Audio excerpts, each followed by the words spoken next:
그 대선 주자들의 언론관은 반드시 짚고 넘어가야 된다고 생각을 합니다. 사실 주요 선진국 중에서 대선 후보들이 이런 식으로 국민들을 상대로 형사고소를 남발하는 경우는 찾아보기가 힘들 겁니다.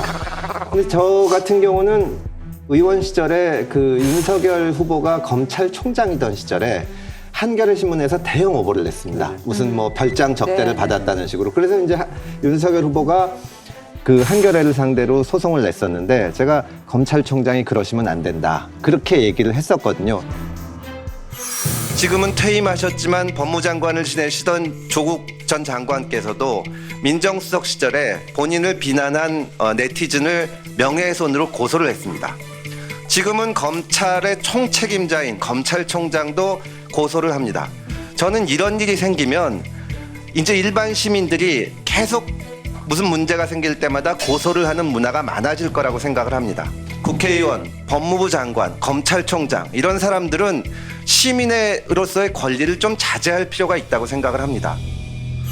검찰총장은 좀 억울해도 참아야 되는 겁니다. 근데 대선 주자들이 이렇게 되면 일반 정치인들도 그걸 따라하게 되고 국민들도 따라하게 되면 언론이 위축됩니다. 이게 많이 지나간 얘기지만 사실은 우리가 삼권 분립 외에 언론이 제4권이다, 4부다 하면서 권력을 감시해야 된다고 하는데 후보 시절부터 저렇게 얘기를 하기 시작하면 누구나 뭐 좋은 뜻을 가지고 훌륭한 대통령이 되려고 되지만 나중에 가다 보면 잘못할 때도 있고 잘못할 땐 비판적인 거 듣기 싫거든요.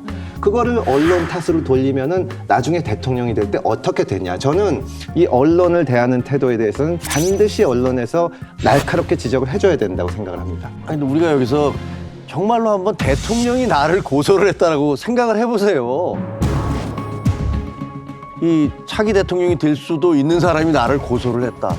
그 얼마나 그게 부담이 크겠어요. 그런 부분들에 대해서는 적어도 정치인이라든가 공직에 있는 분들은 부정확하거나 일종의 약간의 좀 악의적인 보도에 대해서도 그걸 감내할 수밖에 없다. 그래야지 우리 사회에서 권력을 가진 사람들에 대해서 누구나 얘기할 수 있고 자유로운 숨 쉴 공간이 생겨난다. 이거 아니겠어요? 근데 지금 저렇게 걸핏하면 뭐 소송을 걸겠다라고 대변인이 나와서 얘기를 하시는 거 보면 언론의 입장에서는 왜 저게 뭐지? 정말로 그래서 권력을 잡으면 얼마나 또 언론에 대해서 어떻게 하려는 거지? 뭐 이런 생각이 안 할 수가 없어요.